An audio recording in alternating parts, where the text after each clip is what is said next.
बर, मग तुम्ही बाग फुटली, मग काय त्याच्यावर सपकिन केली. पाणी पाणी नाही, काय बात करता, बिगर पाण्याचं बिगर पाणी. पुन्हा म्हणजे एप्रिल साठी बिगर पाणी पूर्ण पूर्ण. मग आता हा बाग येईल म्हणून वाट गॅरंटी नव्हती. काय बात करताय तुम्ही. हा ना, एप्रिल छाटणी नंतर पाणी नाही. हा पाणी त्याच्या अगोदर किती दिवस पाणी नव्हतं. काय खाली खाली करायचं त्याच्यामुळेच माल लूज पडला होता माझा. खाली करायच्या वेळेस पाणी कमी पडलं. पाणी कमी पडलं होतं. पाणी कुठलं आहे तुमचं. असं विहिरीचे बोरचे ते आटून जातं, आटून नंतर पाणीच नाही. पाणीच नाही. मला सांगा, तुम्ही 2 बेसल डोस टाकून 180 काढला पहिल्या वर्षी, दुसऱ्या वर्षी 2 बेसल टाकून 240 काढला, पण तुम्ही रेस्ट पिरियड मध्ये काहीच दिलं नाही ना. नाही.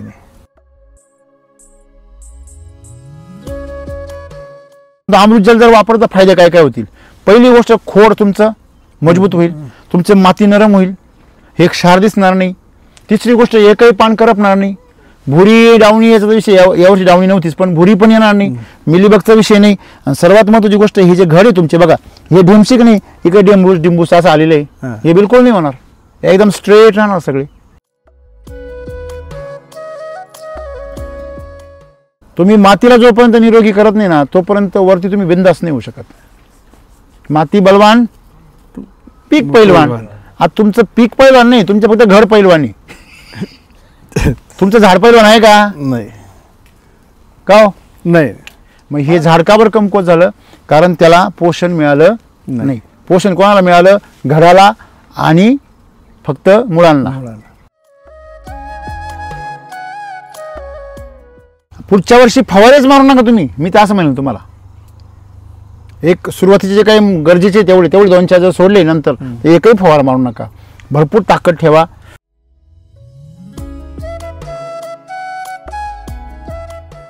थिनिंग बिलकुल केलेली नाही. बर, अजून बाकी दुसरं काही नाही. पीजीआर या वर्षी पीजीआर कमी केलेले. किती वापरले या वर्षी. फक्त सीपीबी सोडून दिलेले. अजिबात नाही. सीपीबी डायमर सोडून दिलेले. काय बात करता. या बागेला सीपीपी डायमर अजिबात नाही, कट करून टाकलेला आहे. युरासील नाही. युरासील नाही या वर्षी. सीपीपीयू अजिबात नाही. लिओसीन नाही. सीपीपीयू नाही. काय बात करता. म्हणजे पहिलं युरासील नाही, लिओसीन नाही, सीपीपीयू नाही, डायमोर नाही. एवढी बेकार कंडिशन असताना एवढी डिअरिंग तुमच्यामध्ये. तुम्ही तर फार धाडशी बनलेत. फार काय कारण. काय कारण एवढं धाडशी व्हायचं. वैदिक मुळे. वैदिक मुळे अनुभव येऊन गेलाय ना.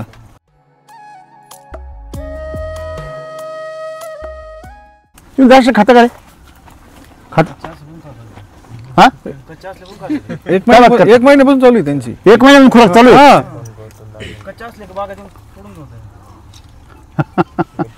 म्हणजे हे सगळी मंडळी 1 महिन्यापासून द्राक्ष खाती. मावशी खरं आहे की.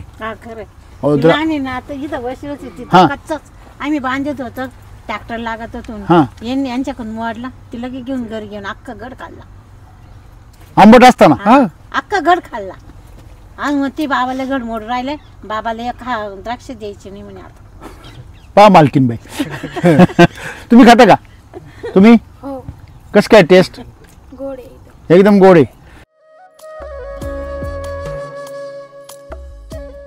हा एकच गड आहे. फक्त बेसल डोस नाही सर. जर बेसल डोस असता तर हा असा असता बरं का. ही ज्या पाकळ्या ना, या पाकळ्या इदोर खाली आल्या असते. ही पाकळी इदोर खाली आली असते. म्हणजे हे सांगू राहिले ताकद किती.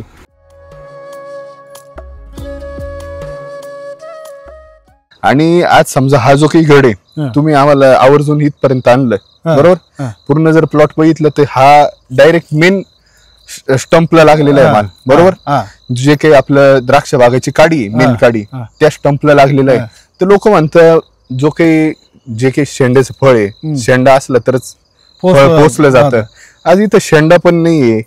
आज आपण जर पाहिलं तर पूर्ण घड जो आहे खाल वरून पासून ते खालपर्यंत सारखा एकदम. तर काय वाटतं ही ताकद आहे का. एसीटी वैदिकची ताकद. एसीटी वैदिकची ताकद आहे. सनबर्निंग पण नाही त्याच्यावर. 1% सुद्धा सनबर्निंग नाही बरोबर. एकाच काडीला हा जुळा आलेला आहे ना. तुमचं जे म्हणजे आपलंच आहे का असं? हा ना, मग एकच बाग आहे इथं बाग ते त्याला म्हटलं दाप आहे का पाहून घे म्हटलं कटिंग मध्ये. हे काय पानं बिनं लाईव्ह आहे ना कार्यक्रम हा. का हो? काय बात आहे हे किरकोळ आहे हो. पुढच्या वर्षी असं काही पाहायला भेटेल तुम्हाला की तुम्ही माझं नाव नाही, आठवाल दहा वेळा. असं नाही. मला एक म्हणायचंय, 2 गड जर असल्यानंतर पोषण होत नाही, पोचलं जात नाही. एकच गोड कोणता तरी पोचला जातो. वैदिक आहे नाही नाही, केमिकलच्या बाबतीत तुम्हाला सांगून राहिलो ना मी. वैदिक आहे ना हे मग आता याच्यात कसं काय झालं? वैदिक शेना भाऊ. ही ताकद हा चमत्कार आहे ना तुमच्या दृष्टीने. हा. आज कुठल्याही नाशिक मधल्या तुम्ही कुठल्याही शेतकऱ्याला दाखवा, कुठल्याही एक्सपर्टला दाखवा, हा. तो काय म्हणाल हे शक्य नाही. हे एडिटिंग केलेलं आहे. हा. बापरे किती आहे? 1380 गळलेलं धरलं ना तर 1400 धरायचं.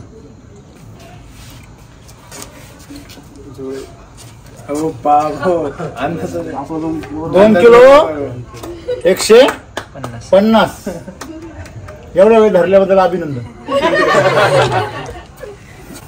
बरोबर आहे ना? एका काडीला 2 किलो 150 आणि त्यातून काही गावाला पण असेल 50 एक ग्रॅम.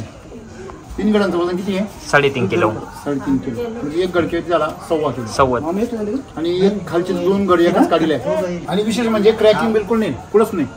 एका मनी पण क्रॅकिंग नाही. मनी कुठे क्रॅकिंगच नाही, कुठे उकड्या नाही, कुठे काहीच नाही, ममी नाही कुठे. सुरुवातीला मी ज्यावेळेस करत होतो ना त्यावेळेस बिघ्याला 140 किलोमीटर काढायचं. जायचं ना आपल्याला तिथं. आपल्याला 4.5 पर्यंत जायचं. हां 450 क्विंटल पर्यंत आपल्याला जायचं. जायचंय पुढच्या वर्षी, त्याच्या पुढच्या वर्षी, पुढच्या वर्षी 300 300. आणि त्याच्या पुढच्या वर्षी. मला सांगा तुम्ही 2 बेसल डोस टाकून 180 काढला पहिल्या वर्षी, हां दुसऱ्या वर्षी 2 बेसल टाकून 240 काढला, पण तुम्ही रेस्ट पिरियड मध्ये काहीच द्यायला नाही ना. नाही नाही बरोबर आहे की नाही? म्हणजे तुम्ही सकाळी जेवायला देता आणि संध्याकाळी जेवायला देते नाही नाही. आणि काम कर म्हणत्यावरून. मग नाही म्हटलं का मी हां. खायला इकडं आणि कामाला तिकडं तिकडं, मग हे चालणार नाही ना. नाही. ते कामाला बी इकडेच पाहिजे ना.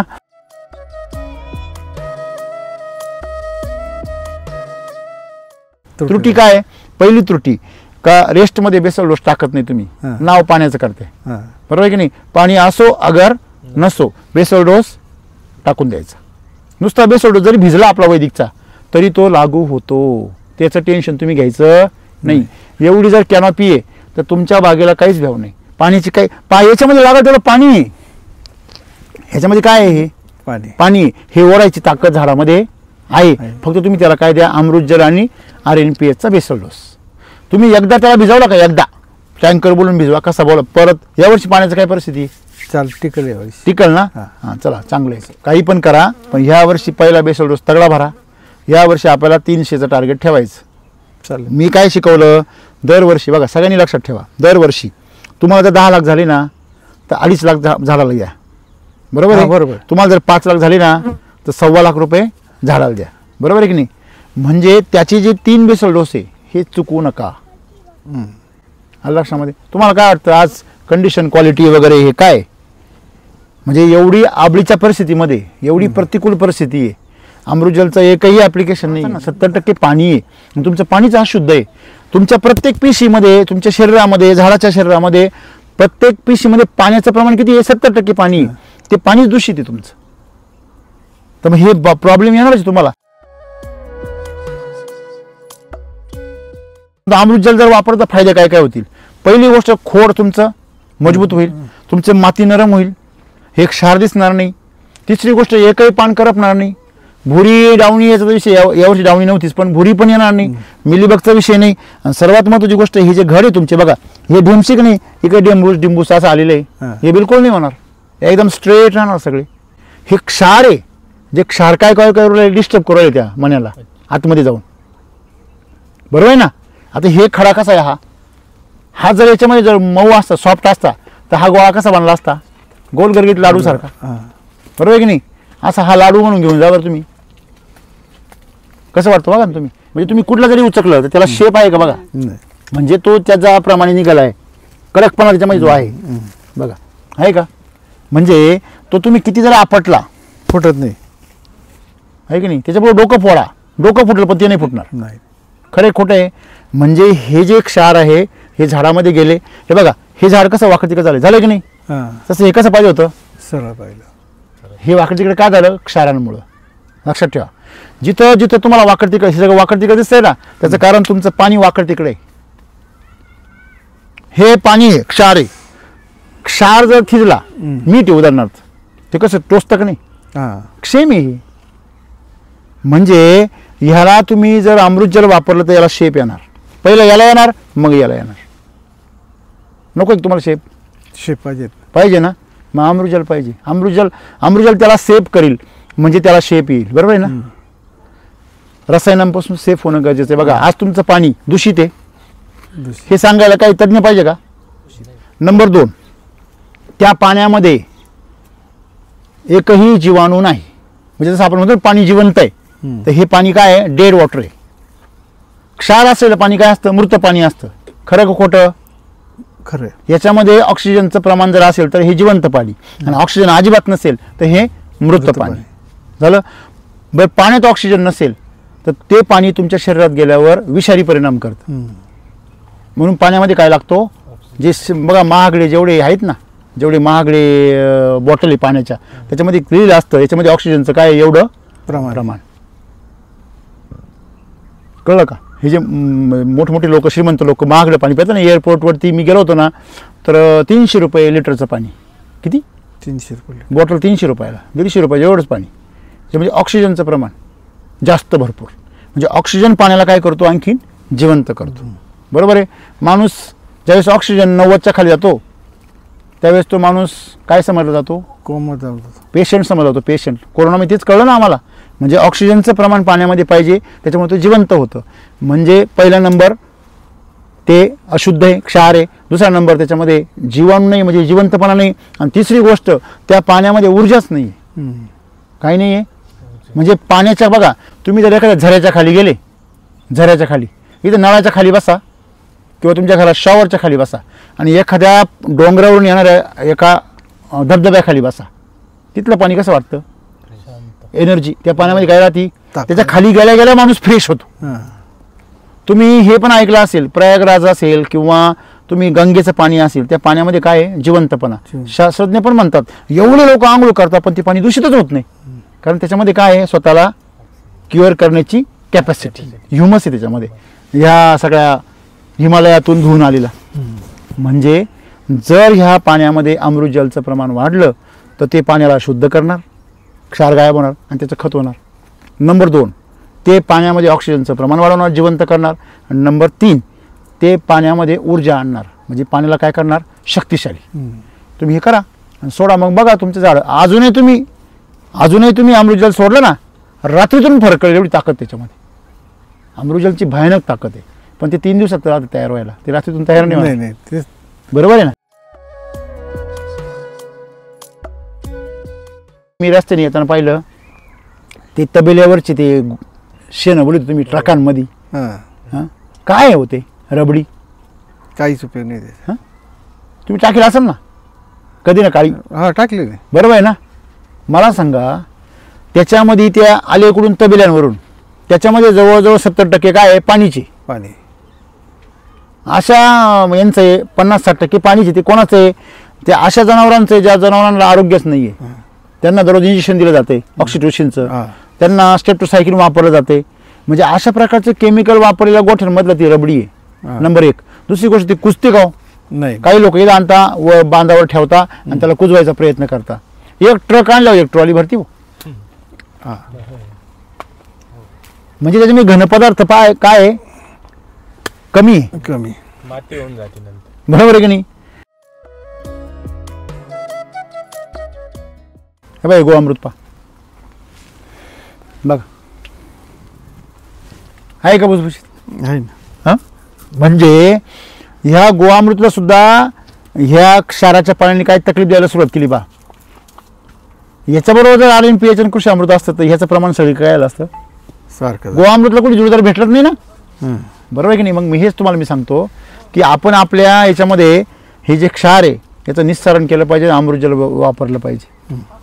तुम्ही जर हे सगळं केलं तर तुमचा आज जो समजा आकडा 10 लाखाचा आहे ना, हा 15-20 लाखावर जाईल. आणि खऱ्या अर्थाने आम्ही जे वैदिकमधून साध्य करायचा प्रयत्न करू ते साध्य होईल. तुम्ही मातीला जोपर्यंत निरोगी करत नाही ना तोपर्यंत वरती तुम्ही बिंदास नाही होऊ शकत. माती बलवान पीक पैलवान. आता तुमचं पीक पैलवान नाही, तुमचं फक्त घर पैलवानी. तुमचं झाड पैलवान आहे का? नाही का हो? नाही. मग हे झाड का बरं कमकुवत झालं? कारण त्याला पोषण मिळालं नाही. पोषण कोणाला मिळालं? घडाला आणि फक्त मुळांना.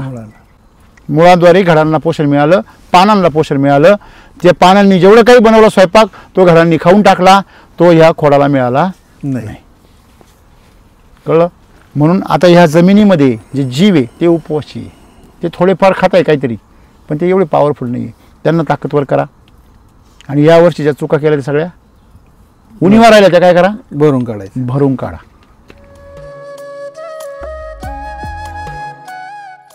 किती विशेष आहे, कूज आली होती तरी पण तुम्ही घाबरले नाही. नाही. तुम्हाला नाही वाटलं का थोडं केमिकल घ्यावं आणखीन? नाही केमिकल काही खालून सोडावं थोडं. नाही, फक्त हाच प्रयोग केला टोचेचा, दुसरा प्रयोग. तुम्हाला माहिती आहे का ते टोचा केल्यावर काय होतं?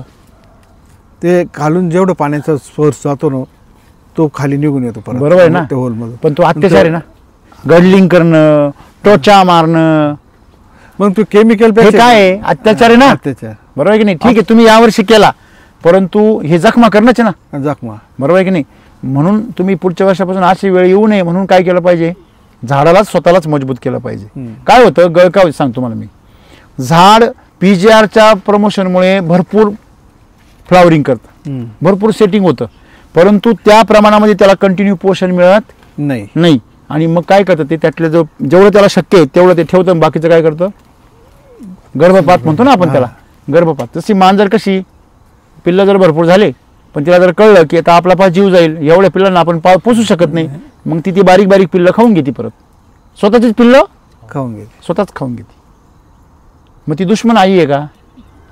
नाही. ती काय करते? जे उरलेले पिल्लं आहे त्यांना वाचविती. बरोबर आहे की नाही? मग तसंच आहे, ही आई हिच्यावर पिल्लं खायची वेळ आणू नका तुम्ही. कळलं का? म्हणजे आपण जर तिचे मालक आहोत आपण तिला भरपूर ताकद दिली पाहिजे. आज मला खूप आनंद होतोय की तुम्ही तुमचे जे गणित पाहिलं मी सगळं, की आर्थिक गणित तुमचं खरोखर या नाशिक जिल्ह्यामधल्या सगळ्या शेतकऱ्यांच्या डोळ्यामध्ये म्हणजे असं चांदणं फुलविल. ते म्हणे हा पहिल्या वर्षी 5 लाख, दुसऱ्या वर्षी 5 लाख, या वर्षी 10 लाख. तिथे सुमडीत कोंबडी झाल्यासारखं झाली, गुपचूप कोंबडी केल्यासारखं झाली. हा खाऊनही मोकळी झाली. बरोबर आहे की नाही? म्हणजे वरंभात खायला भेटा आणि तुम्ही कोंबडी खाऊ.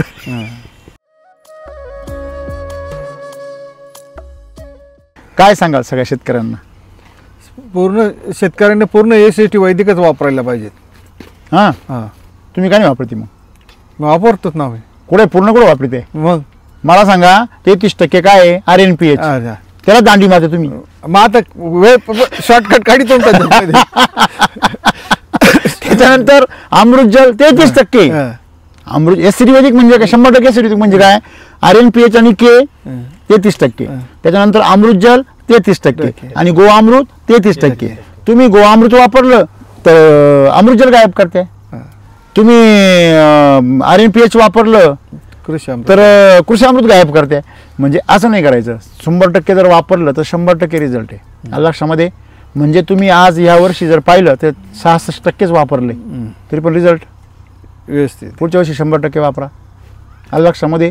आणि माती आपल्याला पहिले माती बलवान करायची. पुढच्या वर्षी माती अशी खाली अशी टोचीने पाहिजे. ती मला सांगू राहिली ओरडू ओरडू, देख मेरे संसार की हालत क्या हो गई भगवान. तेच ना. मग आता बाग भरला, कितना बदल गया इंसान. म्हटलं आता बाग मध्यम तरी बाग भरून दिला होता, फ्लड पाणी दिलं होतं. त्याला पर्यायच नाही ना. नाही क्षारच एवढे तुमच्या पाण्यामध्ये. फ्लड पाणी दिलं. हां. आणि आता हे आल्यानंतर आपण सुकल्यानंतर ते करू. त्याच्यात तो परत पाऊस झाला. हे जे आहे ना, हे बघा आपल्या जर जमिनीमध्ये भरपूर ताकद असेल ना कितीही पाऊस होऊ द्या. नाही त्याच्यात ते पावडर मारायची पाळी आली ना त्याच्यामुळे ते असं दाबलं. मला काय म्हणायचंय बघा, पुढच्या वर्षी फवारेच मारू नका तुम्ही. मी तर असं म्हणेन तुम्हाला, एक सुरुवातीचे जे काही गरजेचे तेवढे 2-4 जर सोडले नंतर एकही फवारा मारू नका. भरपूर ताकद ठेवा. मला सांगा तुम्ही एप्रिलचा बेस डोस न देता जर तुम्ही 90% माल काढताय म्हणजे ही वैदिक तुम्हाला काय देऊ राहिलं म्हणजे लक्षात येतंय का? 180, 240, 100. या वर्षी तुम्ही 180 म्हणताय पण जास्त वाटतोय मला माल. नाही जास्त निघाल आहे ना, 200च्या आसपास जाईल. 220च्या आसपास हां. तर छान आहे. म्हणजे SCT वैदिक सगळ्यांनी वापरलं पाहिजे. तुम्ही पण वापरा 100%. खरंच तुम्हाला समाधान आहे का? समाधान का हो मावशी समाधान आहे? 3 वर्षापासून वापरतोय आपण. आजूबाजूचं जग सगळं केमिकल वापरतंय. आज त्यांची परिस्थिती हे सांगताय सगळा उकडी आहे. त्यांचा किती माल आहे हार्वेस्टिंगला? हा काहीच नाही. मी सांगतो ना, काही करायची गरजच नाही ना. काही व्यापारी यायला तयार नाही. आता दांडे पूर्ण तर घर वळायला असल्यावर तर काय करणार आहे? काय वाट करता? हा ना. काय वाटतं ही बाजूबाजूची परिस्थिती पाहिल्यावर? त्यामुळे आपण काहीतरी एक पाऊल उचललं ते सकारात्मक झालं आणि व्यवस्थित वाटलं बा, समाधान वाटले आपल्यालाच की आपण आजच्या काळामध्ये 10 लाख रुपये होणे द्राक्षाचे स्वप्न पाहते लोक. स्वप्न ते तुमचं काय झालंय? प्रत्यक्ष साकार झालं. फक्त तुम्ही आता ह्या बागेचं स्वप्न पूर्ण करा. कसलं? तिला खाऊ घाला भरपूर. आता 3 डोस झालेच पाहिजे. त्यामुळे भरपूर त्याला खाऊ घाला. बरं किती खाऊ घालायचं तुम्हाला? इकडे तुम्हाला 10 लाख रुपये होता ना, तिकडे तुम्ही 1 लाख रुपये एक्स्ट्रा घाला ना, जास्त नका घालू. तिकडे 10च्या ऐवजी 15 होतील. तुम्हाला एक जादू कळली का? या मातीला 1 लाख रुपयाचं खाऊ घातल्यावरती आपल्याला 5 लाख रुपयाचं देती. हा बरोबर. ही गॅरंटी झाली की नाही? गॅरंटी झाली. मग 2 लाखाचं खाल्यावर किती दिली ती? 10 लाख. 10 लाख. आणि 3 लाखाचं खाल्यावर 15 लाख देईल. बस. मग तुम्हाला किती पाहिजे तुम्ही ठरवा आणि तेवढे खाऊ घाला. चालेल. बेसल डोस भरपूर द्या. अमृत जल कंपल्सरी वापरा. अमृत जल म्हणजे आजच्या काळामध्ये त्याच्याशिवाय शेतीच नाही. मी तर असं सांगेल, SCT वैदिकमध्ये आजच्या काळामध्ये अशा जमिनी जर असतील 70% रोल अमृत जलचा आहे. 30% म्हटलो मी, पण 70% रोल अमृत जलचा आहे. शेवटी पाणी म्हणजे जीवन आहे ना. तुम्ही सगळ्यात जास्त काय पितो आपण? पाणी. दिवसभरात माणूस किती लिटर पाणी पितो? 3-4 लिटर 3-4 लिटर 5 लिटर पितो. बरोबर आहे. जेवण किती किलो खातो? फार जीव काढून खाल्लं तरी 700-800 ग्रॅम. 700-800 ग्रॅम. 100 एखादा म्हटलं मी खातो, मी 1 किलो खातो. ठीक आहे. बरोबर आहे की नाही? म्हणजे पाणी 4-5 लिटर पितो का नाही? म्हणून सगळ्यात जास्त महत्वाचं काय आहे? पाणी.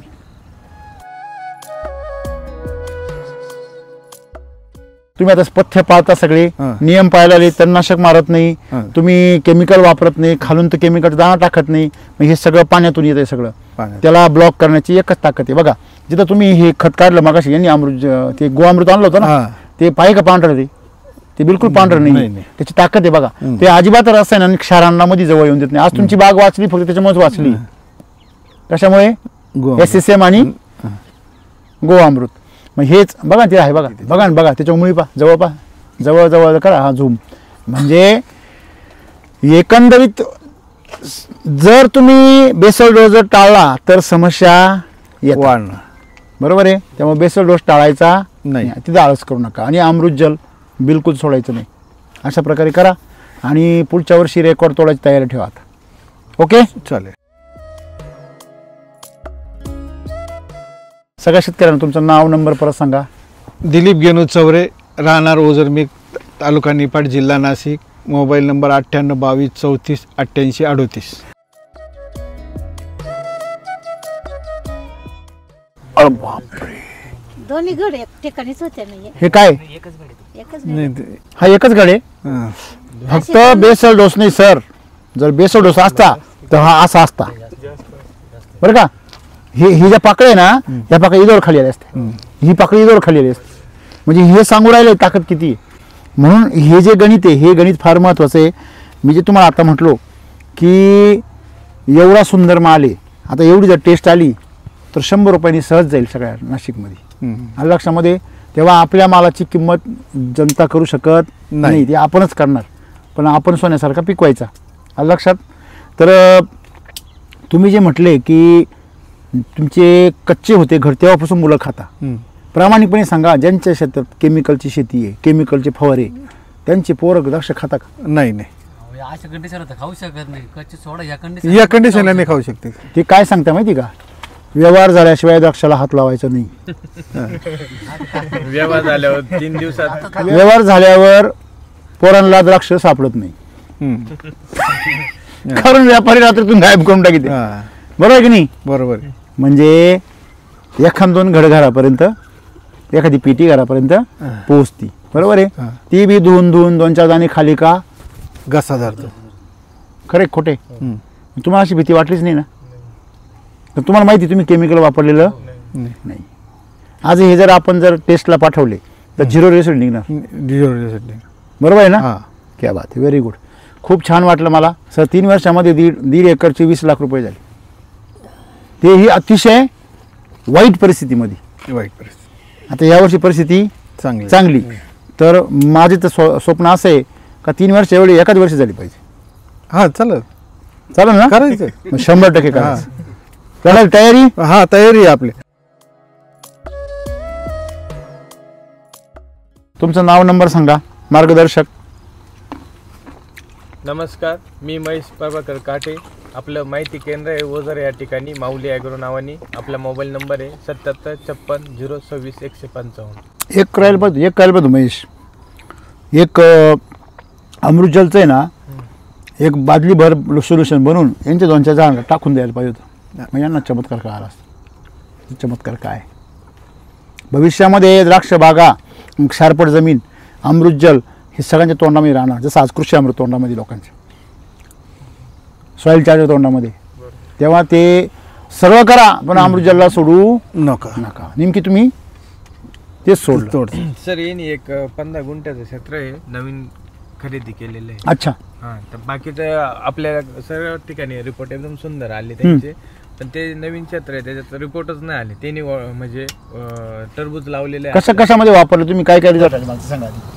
पेरू आता सध्या पेरू मध्ये चालू आहे सगळं. पेरूचे काय रिझल्ट आहे? नवीन आता रिझल्ट एकदम चांगले पेरूचे, काहीच प्रॉब्लेम नाही पेरू. बर. आणि आता कुठल्या किती क्षेत्र आहे सगळं तुमचं? माझं टोटल 2.5 एकर क्षेत्र आहे. 2.5 एकर मध्ये काय केलेलं आहे?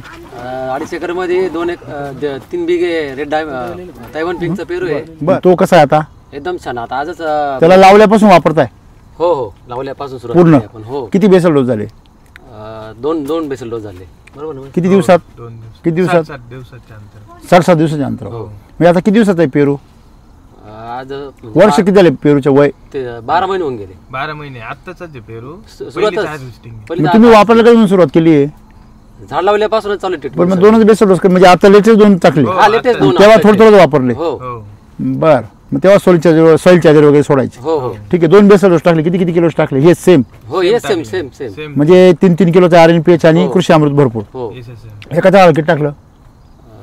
1.5 किलो पडलं. 3 किलो कृषी अमृत, RNPH 3 किलो हो. आणि SSM किती टाकलं? ते 3 किलो. बरं. कसं काय ते 3 बॅग? हां. हा काय रिझल्ट आहे तुमची पेरू? एकदम छान रिझल्ट आहे. आणि जे मालाला चाकी म्हणतो आपण पेरूच्या, जबरदस्त शायनिंग. आणि रेटच्या बाबतीत मी आजच जाऊन आलो मार्केटला गेलो. म्हणजे ज्यांचे 40 जायचे तिथं माझा 50 गेला, 55 गेला. अरे बापरे. पाहिलं ना? असं पण मला एक जाणवलं. हे आपलं वैदिक आहे ना, नाव घ्यायला शिका तुम्ही. वैदिक एसिडी वैदिक. हे आपलं द्राक्ष एसिडी वैदिक असं नुसतं म्हणले ना तरी 20 रुपये वाढते. असं आहे, एवढा फरक आहे. बरं. मग टरबूजाबद्दल शंका होती मला. हां बरोबर. ते काय झालं, तो झाला पेरू. अजून काय बाकी 2 दुसरा टरबूज? 15 गुंठे आता क्षेत्र घेतलंय मी. ओके. त्याच्यामध्ये पेरू लावले, सीताफळ लावलेलं आहे. बरोबर. आणि मी आता मग काय करायचं, आंतरपीक केलंय. आंतरपीक म्हणून पेरू कलिंगड लावलं. बरोबर 12 तारखेला बरोबर. मागच्या. तर असं ते चालना नाही घेऊन राहिलं झाड. असं काय भानगड. किती दिवस झाले लावून? आता जवळजवळ 1.25 महिना झाला. बरोबर आहे ना? हो. SSM टाकलेलं फक्त SSM टाकलं, RNPH नाही टाकलं. किती टाकलं? 2 पॉकेट. किती क्षेत्र आहे? 15 गुंठे. 15 गुंठे. 2 पॅकेट RNPH, हो कृषी अमृत, हो SSM. हो एकदा बेसल डोस भरला. हो. त्याच्यानंतर तो कसा भरला? म्हणजे बेड कशी बनवली? बेड बनवले आणि सगळं मिक्स केला आणि काढून घेतला. बेडमध्ये काढून घेतला पूर्ण? पूर्ण काढून घेतला. मग बेड सपाट करून त्याच्यावर लावलं? हो हो. बर. वर का मल्चिंग आहे? हा मल्चिंग पेपर टाकलेला आहे. बरोबर. तुमचं खत पूर्ण बेडमध्ये मिक्स होऊन गेलंय? हो हो. ओके. तुम्ही नंतर बी लावलं? हो. बी लावल्यानंतर काय टाकलं? Soil charger. हो सॉइल चार्जर. किती वेळा केला आतापर्यंत? Soil charger, micro charger, soil charger, root charger, nutri charger पहिले ड्रिंचिंग केले. ओके. त्यानंतर हेल्थ आणि पेस्ट आणि सॉइल चार्जर. बरं. मग नंतर परत तेवढंच केलंय? अजून आता काही नाही केलं? नाही. म्हणजे एकदा सॉइलचं 1-2 वेळेस ड्रिंचिंग केलंय? हो. त्याच्यानंतर पेस्ट आणि हेल्थचं, पेस्ट म्हणजे प्लांट चार्जर, त्याचं 2दा का एकदा केलंय? एकदा. अमृतजल वापरले? नाही, अमृतजल. तुमच्याकडे तीच समस्या आहे. बरडी जमीन आहे पूर्ण. हा, एक लक्षात घ्या. पहिली गोष्ट ह्याच्यामध्ये 2 मुद्दे. पहिला मुद्दा, जे केमिकलचे शेतकरी त्यांना सवय कशावर आहे काम करायची? रोगावर. आणि आपलं प्लांट चार्जर किंवा पेस्ट क्लिनर आणि हेल्थ चार्जर हे कशावर काम करतं?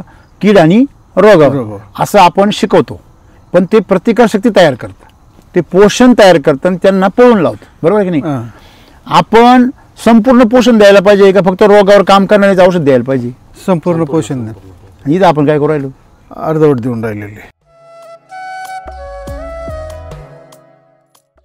एकाच काडीला हा जुळा आलेला आहे ना?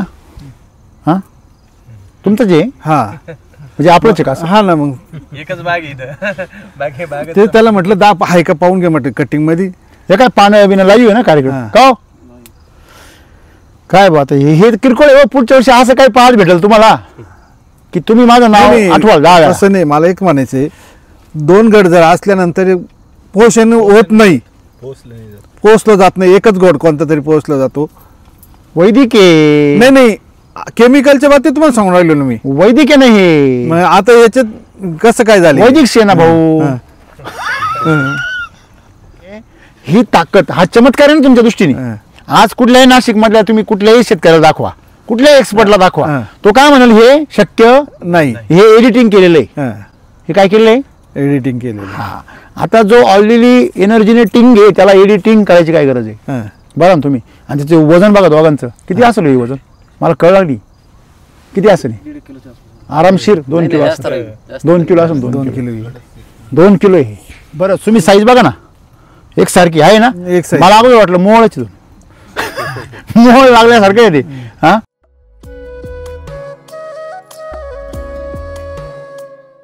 तुम्ही याच्यामध्ये मगाशी काय बोलले बोलता बोलता का आम्ही पेस्ट आणि हेल्थचा वापर जास्त करतो, तर ही तुमची जी जुनी प्रवृत्ती आहे त्यातून सवय लागलेली तुम्हाला. तुम्ही इथे येऊन बी तेच करू राहिले. तंबाखू सोडली तुम्ही, बडीशोप खाऊ राहिली. कळतं का तुम्हाला? म्हणजे तंबाखूची सवय सोडली, आता बडीशोपची सवय लावून घेतली. तर एक काम करा, हे बा याच्यामध्ये काय करा, तुम्हाला जर वापरायचं तर RNPH पूर्ण वापरा, नुसतं pH वापरू नका. मला सांगा, तुम्ही 4 टायरमध्ये हवा कशी ठेवली पाहिजे? सारखी. तुम्ही 2 टायरमध्ये हवा फुल भरता, 2 टायरमध्ये हवा जास्त राहते, मग होते टांगा पलटी होते. होतो का नाही? होतं. म्हणून दोन्हींचा बॅलन्स कम्प्लीट करा. RN ला तेवढंच महत्व आहे जेवढं pH ला महत्व आहे. आलं लक्षामध्ये? त्याच्यामुळे इथून पुढे असं करायचं नाही, त्यांच्या बाबतीत सुद्धा असं करायचं नाही. त्यांनी तुम्हाला रिझल्ट मिळाले, परंतु तो बॅलन्स नाही साधला जात ना रूटचा आणि न्यूट्रीचा. आलं लक्षामध्ये? आणि म्हणून हे असे चमत्कार तुम्ही जे दाखवले, एप्रिल छाटणीनंतर ज्याला पाणीच नाही मिळालं, बेसल डोस बी नाही टाकला, काहीच नाही टाकलं, तो बाग आजपर्यंत तुमच्या इतिहासात आलेला आहे कधी? नाही. एवढा नाही. एवढा 10 लाख हे चमत्कारच आहे. आलं लक्षामध्ये? म्हणून हा चमत्कार तुम्ही आणखी मोठ्या स्वरूपात करा. शेतकऱ्यांना आम्ही काय सांगतो जीव तोडून, तुम्ही कोंबड खत वापरू नका, तुम्ही कुठलंही शेणखत गावठी वापरू. मगाशी रबडे आल्या गाडी, तुम्हाला म्हणून मी ती गाडी आम्ही रस्त्याने पाहिली येताना, काय भयानक ती ट्रक चालली होती, ते सगळ्या बाजून ते गळत खाली. अशा त्यांनी जर ब्रेक जर मारला ना तर मागच्या गाडीवर फक्कन उडून जातं मागच्या गाडीचा शिमगा. ते. शिमगा. बरोबर आहे की नाही? त्याची रंगपंचमी आणि धुलीवंदन संगच. म्हणजे मला सांगायचं हेच आहे, ती घाणच आहे ना शेवटी. बरोबर आहे की नाही? म्हणून इथून पुढे ह्या गोष्टी तुम्ही पाळा. काय वाटलं एकंदर सगळ्या माहिती ऐकून? एकदम छान आहे, काहीच प्रॉब्लेम नाही. वैदिक केलंच पाहिजे, प्रत्येकाने केलं पाहिजे. मी तर म्हणतो आवर्जून सांगेल, प्रत्येक शेतकऱ्याला आवर्जून सांगेल. तुम्ही नाशिक शेतकऱ्यांना का बरं शेतकऱ्यांनी डोळे नाही उघडत? अख्खे उकळ्याने संपून गेले गावामध्ये. काय म्हणायचं याला? याला काय भानामती म्हणायचं? अतिशहाणा त्याचा बैल रिकामा, दुसरं काय म्हणणार? नाही तसं नाही, आमची म्हणवी आहे, अतिशहाणा त्याचा बाग रिकामा. बरोबर आहे की नाही? तर आपण सर, आपण तुमची पूर्ण बाग बघितली बरोबर. आता 180-190 क्विंटल माल आहे आपला. तर दरवर्षी आपली जी काही समस्या येते आपल्या भागामध्ये, जो काही हिवाळ्यामध्ये येत असते, जेव्हा पाणी उतरतं तर क्रॅकिंग ही जनरली समस्या शेतकऱ्यांमध्ये येते. आज आपलं एवढं बाग पूर्ण भरलेलं आहे, पूर्ण समजा आज पूर्ण काडीवर बघितलं 3-3, 4-4 घड लागलेले. त्याच्यानंतर आज लोक म्हणतात की शेंड्याचं फळ पोसत नाही, बरोबर. इथं शेंड्याला पण फळ आहे. तर पहिलं प्रमुख मला एक विचारायचं आहे, आज एवढं घड असताना तुम्हाला कुठं क्रॅकिंग वगैरे जाणवत नाही? कुठंच नाही. कुठंच नाही. कुठंच नाही. त्याच्यासाठी तुम्ही काही फवारण्या इतर नाही, फवारण्या नाही, घेतल्या इतर का फवारण्या मार्केटमध्ये? काहीच पण मार्केटमध्ये जनरली लोक क्रॅकिंगला खूप घाबरतात आणि एवढं जर आपण समजा फळ असले तर लोकांचे भरपूर म्हणजे आपण म्हणतो का बुरशीनाशक म्हणा किंवा क्रॅकिंगसाठी वेगवेगळ्या औषधांची फवारणी असतात. तर तुम्हाला असं वाटलं नाही का, भीती नाही का वाटली का बाबा मी एवढा माल ठेवलेला आहे तर उद्या समजा काही म्हणजे तापमान म्हणा, टेम्परेचर म्हणा, वातावरण म्हणा बदललं तर काही थोडंफार क्रॅकिंग होऊ शकते? नाही, मला शक्य मला वाटलीच नाही ना वैदिक मुळे. काहीच वाटलं नाही, नाही, निश्चिंत राहिले. निश्चिंत राहिलो. त्यासाठी बाकी उपाययोजना काहीच नाही केल्या? काही केलं काहीच केलं काहीच नाही केलं एवढं नाही. माल असून सुद्धा? नाही. आज समजा ही आपण जर साईज बघितली बरोबर, आज प्रत्येक घड एव्हरेज 600 ते 700 ग्रॅमचा आहे सहा. बरोबर. आणि जर काही घड जर बघितले एक नंबर मध्ये जर 1100-1200 ग्रॅम पर्यंत पण गेलेले, आज समजा एवढं पूर्ण घड भरून असताना सुद्धा आपण निश्चिंत आहे. तुम्ही याच्या आधी रासायनिक मध्ये शेती करत होते, त्याच्यामध्ये असंख्य समस्या होत्या. नाही, मग वॉटर बेरी झाली असते त्यांची. वॉटर बेरीज झाली असते. म्हणजे तुम्हाला असं वाटतं की SCT वैदिक समजा जो शेती करेल तर बडे आराम से करू शकतो. चला शेती करूया. Thank you so much.